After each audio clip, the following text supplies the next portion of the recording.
What great puzzle have we today, Lestrade?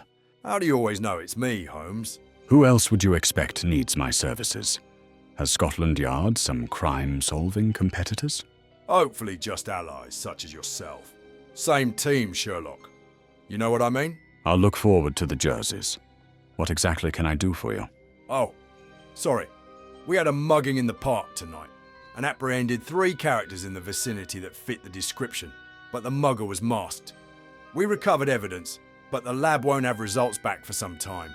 If I can't figure out which one of them did it tonight, I'll have to cut all 3 of them loose. I might not get another chance by the time the lab results come back. Doesn't get the blood pumping, Lestrade, but fortunately I have a few hours before my mold specimens ripen. I'll be at the station shortly. Victim's name is Lauren Woods. He's a pediatrician who stayed out a bit later than he should have. He was mugged at 10:15 tonight, strolling through the park. No CCTV and the perpetrator was wearing a mask, but he gave us a partial description. These are the 3 possible suspects we picked up nearby. One of them did it. I just can't get a straight answer. Pressure tactics can make a hard man harder. Sometimes the well-placed chisel is required to crack open the case.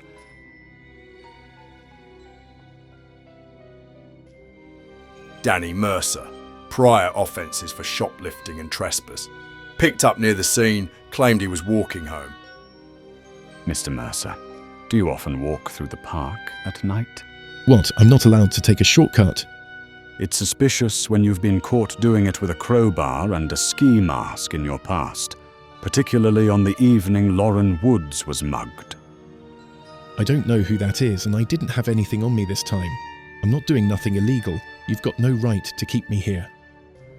You match the general height and build. We picked you up in a dark coat, the same as the mugger. So does half of London. Did you see anyone else in the park around 10:15? Just some people at the bus stop. I didn't mug any of them, though, I swear. Let's wrap this up without the swearing, shall we?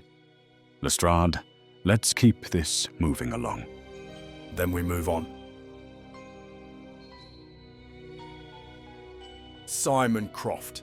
This bruiser here was caught on foot a stone's throw from the mugging. Mr. Croft, did you employ the talents of your reputation tonight with Lauren Woods? Reputation? What do you mean by that, copper? Never mind, it was rhetorical. And what brought your talents to the park last night? I was supposed to meet a blind date, but she ghosted me. Figured I'd at least enjoy the weather. You didn't run from the officers, but offered quite a bit of resistance, which isn't surprising. I had nothing to run for. I didn't do nothing, and you got nothing to hold me on. You're quite confident. I know how this goes. If you decide I did it, you're gonna try to make this case stick. You can deal with my lawyer for that. But without some proof, I'll be having breakfast as a free man by morning. Mr. Croft, I appreciate your candor, though you should greatly reconsider your underestimation of the situation. Lestrade, let's see what our 3rd suspect has to say. Ronnie Greaves. This piece of work has a rap sheet I won't go into. Suffice it to say no one wants him as a son-in-law. He's also known for street fights and a temper. What can I say? Women love a strong man. Is there a point to you seeing all this? Or what? Mr. Greaves, let's not waste time. Where were you at 10:15 p.m. last night? I couldn't tell you exactly where at 10:15. Millwall took 1 out of Middlesbrough, and I had a few to celebrate at the pub. Afterwards, I was walking home and those coppers stopped me. No one to confirm? I don't need a babysitter. Lauren Woods was mugged tonight, so you may not need a babysitter, but an alibi would be useful. I've never met that guy, much less rob him. Said with such conviction, and yet you're so difficult to believe. You're just accusing me because I was near the guy, and you obviously don't like me. As far as I'm concerned, if he can't protect himself from a simple mugging, he's the suspect one. A charmer through and through, I see. Lestrade, let's have a word in private, shall we? That should about wrap things up then, eh, Lestrade? I've got mold to attend to. Wait a second, Holmes.